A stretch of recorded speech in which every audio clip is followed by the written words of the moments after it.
बिस्मिल्लाहिर्रहमानिर्रहीम। अस्सलाम वालेकुम नाजरीन, मैं हूं आतिफ ज़मीर कियानी और आप देख रहे हैं आपका अपना यूट्यूब चैनल AK न्यूज़। नाजरीन कराम, आज के व्लॉग में हम यूसुफ रज़ा गिलानी की कामयाबी के नोटिफिकेशन को रोकने के हवाले से जो PTI की दरख्वास्त इलेक्शन कमीशन में थी उस पर जो काउंटर क्वेश्चनिंग हुई उसकी समाअत का हवाला आपके सामने रखेंगे।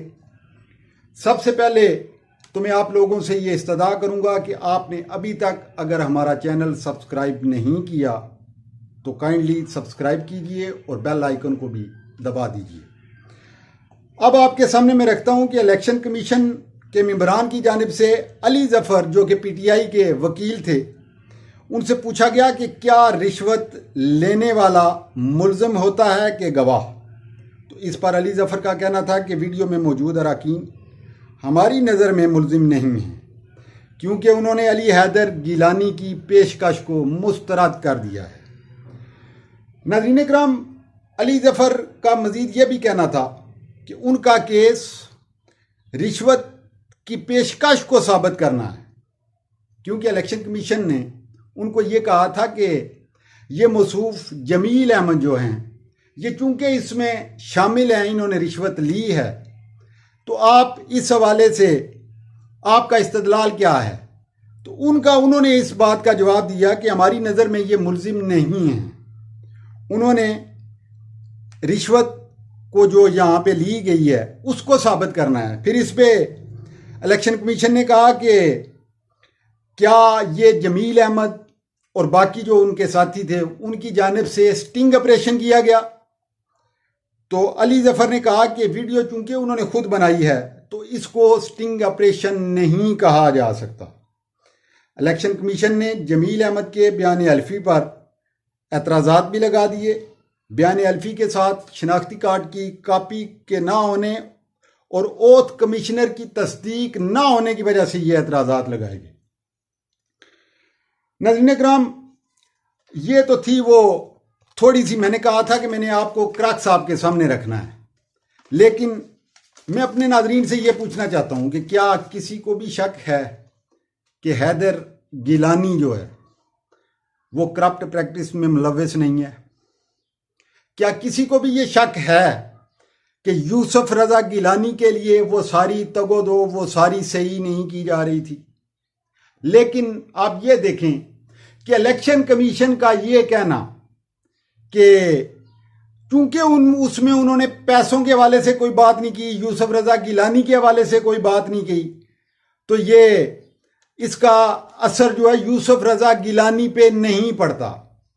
नाज़रीन इकराम, ये है वो, मैं अक्सर अपने कारीन को, अपने नाजरीन को ये बताता रहता हूँ कि जब तक ये निज़ाम चूंकि 1850 में अंग्रेज़ का बनाया गया निज़ाम था और इस निज़ाम का मकसद ही चंद लोगों के हाथों में इंतकाल इक़्तिदार था और उसका मकसद ही ये था कि 2, 4, 10 लोग हों जो कि अंग्रेज़ के अशारों पे नाचने वाले हों और उनके आगे नीचे ये सारे का सारा समाज जो है उनके शिकंजे में हो।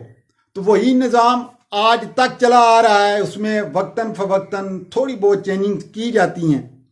अब मुझे ये बताएं कि क्या इसमें कोई शक है कि सेनेट इलेक्शन के अंदर एक मंडी लगती है, वहां पे वोटों का व्यापार किया जाता है।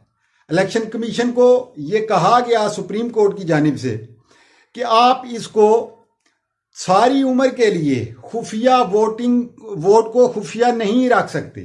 इलेक्शन हो जाने के बाद इसका कोई ऐसा तरीका हाईकार मुरतब किया जाए जिसमें यह पता चल सके कि फलां शख्स ने किसको वोट दिया है। अगर किसी पे एलिगेशन है तो वो जाके खोल के देखा जा सकता है। उसके लिए आप जदीद दौर की कोई टेक्नोलॉजी का भी इस्तेमाल कर सकते हैं, लेकिन इलेक्शन कमीशन ने उससे यकसर इख्तलाफ किया और उस बात को मानने से इनकार कर दिया।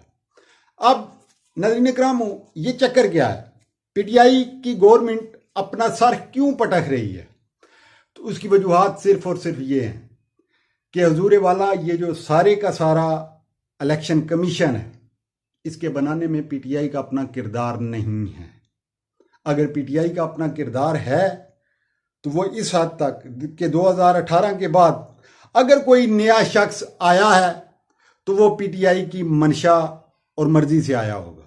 लेकिन चूंकि ये इलेक्शन कमीशन पहले से ही बना गया है, और अगर बिल फर्ज अभी भी बने तो इलेक्शन कमीशन का सरबराह, इलेक्शन कमीशन के मेंबरान वही होंगे जिसको अपोजिशन लीडर मानेगा, जिसको गवर्नमेंट का जो हाउस का सरबराह है वो मानेगा। तो उनकी मर्जी और मंशा से ये सीट फिल की जाएंगी। अब मुझे ये बताएं कि अगर गवर्नमेंट ऑफ पाकिस्तान का इस्तदलाल ये है कि मियां नवाज शरीफ पंजाब में या शहबाज शरीफ ये गिल्टी हैं, ये करप्शन करते रहे हैं, तो उन्होंने बात किससे करनी है? हमजा शहबाज से। अगर पीटीआई का ये मौक़िफ़ हो कि सिंध के अंदर आसिफ अली जरदारी सबसे बड़ा करप्ट है और जो भी करप्शन होती है वो आसिफ अली जरदारी का उसमें मर्जी और मंशा शामिल होती है, तो इसको बात किससे करनी पड़ेगी? सिंध में इलेक्शन कमीशन के मेंबर की तैनाती के लिए आसिफ अली जरदारी से। यही सूरत हाल नाज़रीन कराम बाकी सूबों में भी है कि अपोजिशन के साथ डायलॉग के बाद कोई एक शख्स चूज किया जाता है जिसको ये फर्ज मनसबी दिया जाता है। अब वो शख्स किस कदर, अगर दोनों अफराद मिल के बातचीत कर रहे हैं, 2 से 4 नाम आएंगे, उनमें से 1-2 पे इत्तेफाक हो जाएगा। अगर किसी शख्स के हवाले से अपोजिशन को पता है कि इसको खरीदा नहीं जा सकता, ये हर वक्त न्यूट्रल रहेगा, तो नाज़रीन कराम ऐसे शख्स को वो कबूल क्यों करेंगे? कमज़ोर शख्स बजाते खुद ये निज़ाम कहता है कि लेके आओ, और उसके बाद उस कमज़ोर शख्स के साथ किसी भी हवाले से डील की जाए। ये इस मुल्क में मुरव्वज निज़ाम है। मैं इस वक्त चूँकि सिर्फ और सिर्फ इलेक्शन कमीशन के हवाले से बात कर रहा हूँ, तो जो खामी मुझे नज़र आई है मैं वो आपके सामने आपके गोश गुजार कर रहा हूँ। बाकी महकमा जात में भी ऐसा ही है, कुछ महकमा जात में ऐसा ही है। उसके हवाले से हम मज़ीद बात फिर कभी करेंगे। अब आप ये देख लें कि सईद मेहदी साहब के दामाद सुल्तान राजा साहब, सिकंदर सुल्तान राजा, अब 4 से 5 दिन या 10 दिन कबल ये सारी पीडीएम इलेक्शन कमीशन के अगेंस्ट जाके नारे लगा रही थी। डस्का का इलेक्शन हुआ तो उसकी वाह वाह वाह वाह आवे ही आवे और अशकी यशकी हो गई, और पीटीआई वाले उस वक्त परेशान हो गए जब इलेक्शन कमीशन ने डस्का के अंदर दोबारा पोलिंग का हुक्म दिया।